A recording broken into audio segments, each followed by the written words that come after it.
पुन्हा एकदा माझ्या चॅनलमध्ये तुमचं सगळ्यांचं स्वागत. आपण बघणार आहोत 33 साईजमध्ये प्रिन्सेस ब्लाऊज कटिंग. तर व्हिडिओ पूर्ण बघा आणि व्हिडिओ आवडला तर नक्की लाईक करा, शेअर करा, सबस्क्राईब करायला अजिबात विसरू नका. तर आपलं फेसबुक चॅनल आहे वंदना गायकवाड आणि यूट्यूब चॅनल आहे ब्लाऊज फिनिशिंग. दोन्ही चॅनलला आपले व्हिडिओ जात असतात. तर तुम्ही थंबनेल पाहिलाय, खूप सुंदर याची फिटिंग आणि कटिंग पण झालेली आहे. तर व्हिडिओ कंटिन्यू करा. 33 साईजमध्ये आपण ब्लाऊजची कटिंग करतोय. तर तुम्ही हा ब्लाऊज पीस बघू शकतात. सिंपलच आहे पूर्ण, फक्त एक काट आलेत. हे काट कस्टमरने बाहीला घ्यायला सांगितलेत आणि हे कमरेवर आले तरी चालेल असं, किंवा मग तुम्ही तुमच्या आवडीनुसार जरी शिवला तरी चालतंय. तर सुंदर पद्धतीने आपण याची कटिंग करणार. तर सगळ्यात अगोदर आपल्याला उंची घ्यायची असते. शिवून उंची कस्टमरची 14 इंच आहे, तर आपण 15 इंचवर मार्किंग करायची.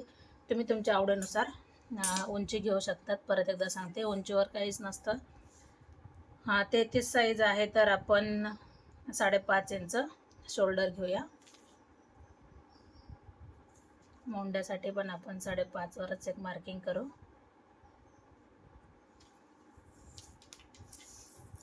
तेहतीसचा आपल्याला चौथा भाग काढायचा आहे. चौथा भाग काढताना कधी पण अशा पद्धतीनेच आपण माप काढायचं आहे. 16.5 हा दुसरा भाग झाला आणि 8.25 हा चौथा भाग झाला आहे. तर जेवढा आपल्याला चौथा भाग येतो तेवढंच घ्यायचं आहे. 2 इंच त्याच्यामध्ये ॲड करायचे शिलाई मार्जिन.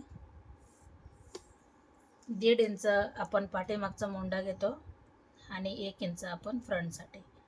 तर ह्या दोन गोष्टी लक्षात ठेवायच्या. नंतर आपण याला आकार देऊन घ्यायचा आहे. अगदी 5 ते 7 मिनिटांमध्ये आपली कटिंग एकदम परफेक्ट होऊन जाते. आता कमरेचा चौथा भाग येतो 7 इंच कंबर आहे. 28चा चौथा भाग 7 इंच, 1 इंच मी टक्ससाठी आणि 1.5 इंच आपली शिलाई मार्जिन. त्याच्यानंतर आपण 2.25 इंच गळा घ्यायचा आहे आणि गळा ब्रॉड लागतोय कस्टमरला, जवळजवळ 10.5 इंचाचा गळा.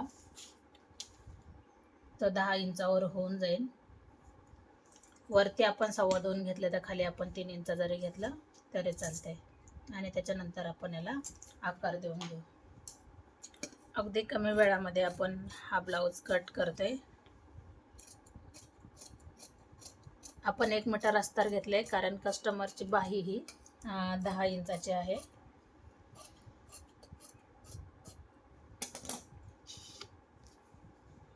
पाहू शकतात, तेच अस्तर आपण जागेवर पलटी केले.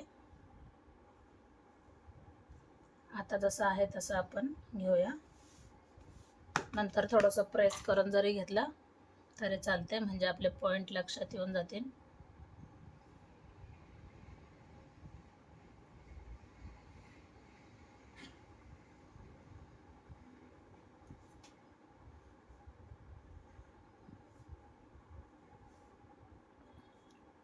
परत एकदा आपण चेक करायचं आहे. 5.5 इंचावर आपलं शोल्डर आहे का, एकदम परफेक्ट. आता इथपासून लक्षात येत आहे अर्धा इंच आपला.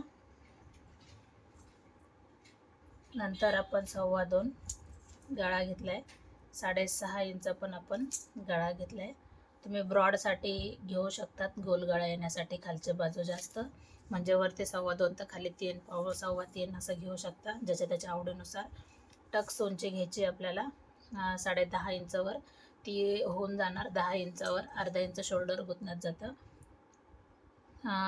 33 चेस्ट आहे, तर आपण 3.25 इंचावर एक मार्किंग करू. 3.25 वर मार्किंग केली. आता आपल्याला टक्स घ्यायचा आहे फक्त 2 इंचाचा. चेस्टनुसार आपण टक्स घेतोय. हा टक्स आपण तिरका घेऊ आणि त्याच्यानंतर आपण अशा पद्धतीने याला आकार द्यायचा आहे. 2 इंच आपण बाहेरच्या बाजूने घेतले माप, आणि तेच माप आपण वरती जोडून घ्यायचं आहे. आता थोडंसं खाली जरी गेलं तरी काही हरकत नाही. 1 इंच किंवा 1.25 इंच तीच लाईन आपल्याला तिरकी करून घ्यायची.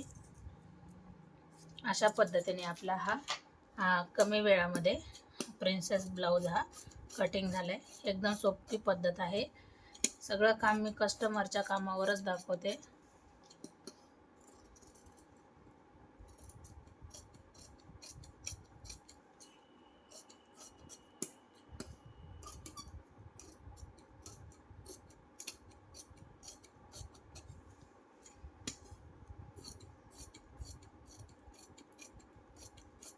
तर मी तुम्हाला ह्या व्हिडिओमध्ये बाही कटिंग पण दाखवणार, तर व्हिडिओ स्किप न करता पूर्ण बघा. कमी वेळामध्ये बघू शकतात आपण कटिंग केली. आता आपल्याला जर बाही कटिंग करायचे ठरले तर आपण पाठीचा भाग घ्यायचा आहे किंवा फ्रंट जरी घेतला तरी काही हरकत नाही. आणि आपल्याला असं तिरकं माप घ्यायचं आहे. हे माप तिरकं बसले 7.5 इंच, तर 7.5मध्ये आपल्याला 1.5 इंच मिक्स करायचं आहे. 9 इंचाची आपल्याला घडी लागते. आता काय होतं, 9 इंचाची म्हणजे 1 इंच कमी पडतोय. एकतर तुम्ही घडी घेताना काय करायचं आहे, अशा पद्धतीने घडी घ्यायची आणि नंतर मग आपल्याला 2 लेअरला जॉईंट द्यायचा. बघू शकतात 2 लेअरला जॉईंट द्यायचं आहे. आता बाही आहे कस्टमरचे 10 इंच, तर आपण 11 इंचवर एक मार्किंग करायची. ते मार्किंग आपण सरळ आखून घ्यायची. आता 7.5 इंचावर पण आपण एक लाईन द्यायची, कारण आपलं मोंड्याचं माप किती आला, 7.5 इंच. त्याच्यानंतर आपण 3.5 इंचावर खाली येऊया आणि दंडघेर आहे 5 इंच. 5मध्ये आपण 1.5 ते 2 इंच मिक्स केलं तरी काही हरकत नाही लूजिंगसाठी. हे माप आपल्याला तिरका इथपर्यंत घ्यायचं आहे आणि हे फिटिंगचं माप आपल्याला घडीच्या मापावर घ्यायचं आहे. नंतर आपण याला अशा पद्धतीने आकार देऊन कमी वेळामध्ये बाही कटिंग करू शकतो. तर बाही कटिंग करण्याची हीच पद्धत आहे, एकदम सोपी. साईज कोणती पण असू द्या, घडीचं माप आपल्याला काढायचं आहे आणि बाही कटिंग करायची. नंतर 2 लेअरला आपल्याला इथं जॉईंट द्यायचं आहे. अशा पद्धतीने आपली बाही ही पूर्ण झाली. आपल्याला लगेच लक्षात येऊन जाते की ही बाही आपली कंप्लीट आहे आणि अनकम्प्लीट आहे. तेला आपण जॉईंट द्यायचं आहे. ज्यावेळेस आपण अस्तर जॉईंट करतो मेन फॅब्रिकला, त्याच्या अगोदर आपण आधी जॉईंट द्यायचं आहे, नंतर मेन फॅब्रिकला जोडून घ्यायचं आहे. कसा वाटला व्हिडिओ नक्कीच कमेंट करून सांगा.